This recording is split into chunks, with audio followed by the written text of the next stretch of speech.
And let's resume immediately, well, almost immediately, with another algorithm instead.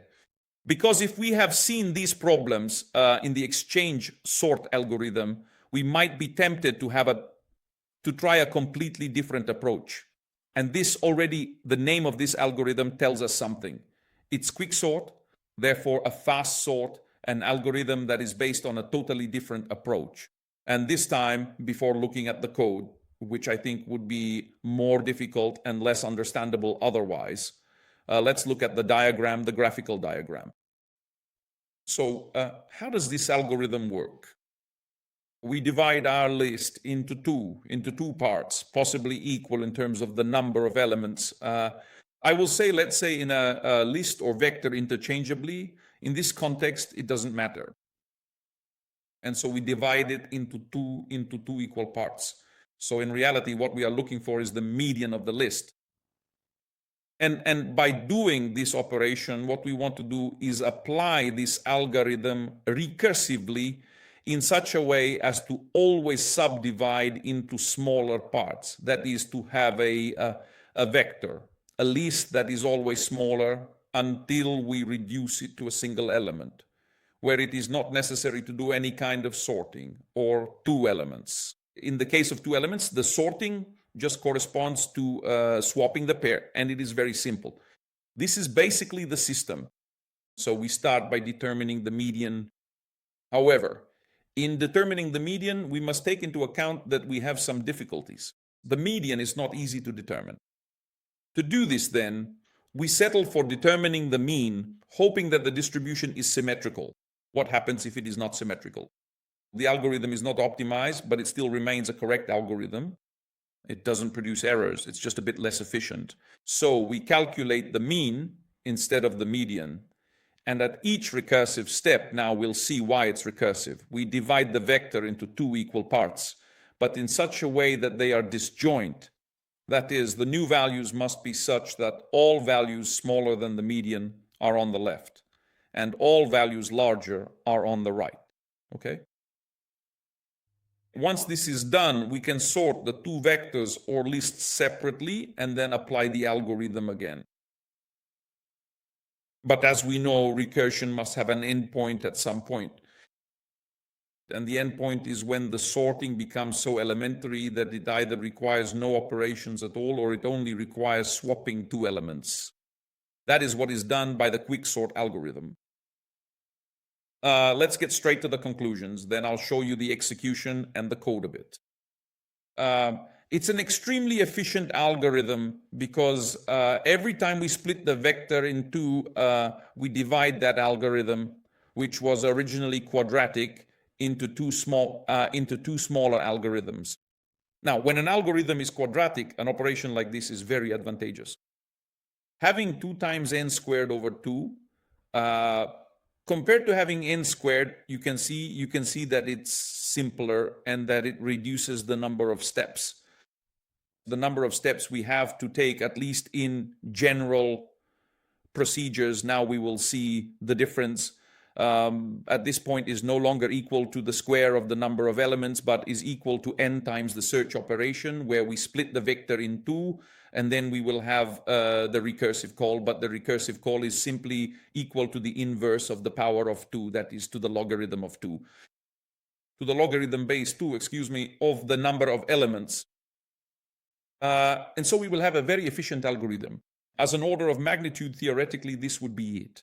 But this reasoning I've given you is a bit simplistic because I consider the recursive call as a simple operation.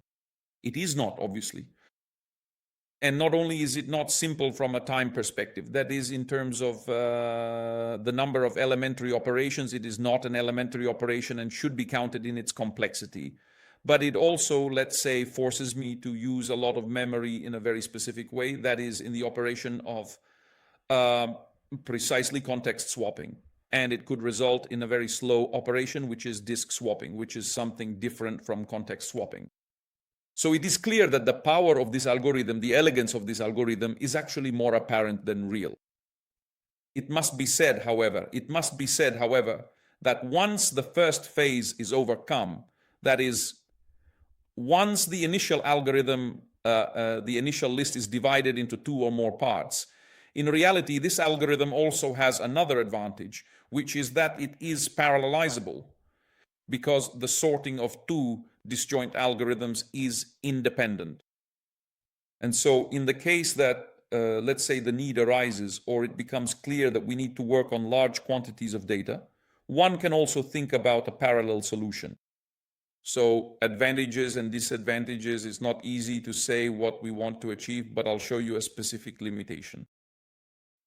Let's see what happens with this quicksort algorithm. So here too, it is defined in the form of a function. We have a function, in fact, that does nothing in the case that the length of the file of the list on which it was called is 1. In the case that the length is 2, it eventually performs the swap of the pair.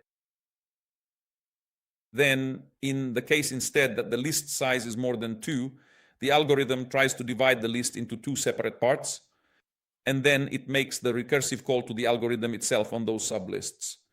But clearly it does so with different limits than those used in the previous step, which is essential for the algorithm to eventually reach its base case and terminate successfully. That is with 2 different values between j, between start and j, and between I and end. So let's say between 2 subparts of the original vector. So let's launch it, let's run this and see. But actually it's not working because it's giving me the unordered list and it's not printing the sorted list. In fact, the algorithm has frozen. So I'll interrupt it, let's say, from the keyboard. And what's the catch? What's the problem? I put in 100 elements. Let's see what happens if it behaves differently. If I, for example, go down to 50 elements. Sorry, okay, 50 elements. Let's see what happens. Still an unordered list. Possibly it left the memory dirty.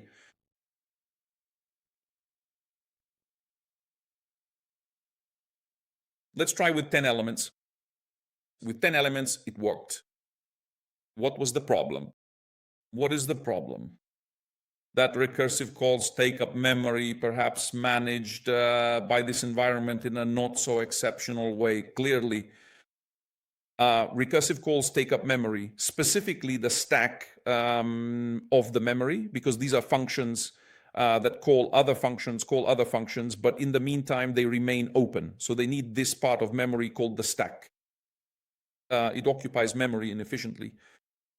By the way, it should be noted in particular that it is a flaw of the algorithm that the number of recursive calls depends on on the amount of data we input. This is also a flaw of the algorithm because it can contribute to instability. For example, when moving from one platform to another.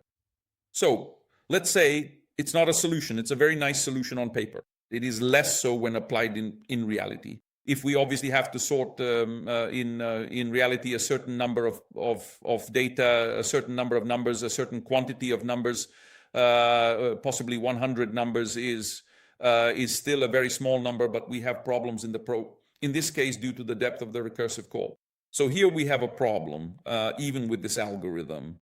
Very nice, very elegant, it works well.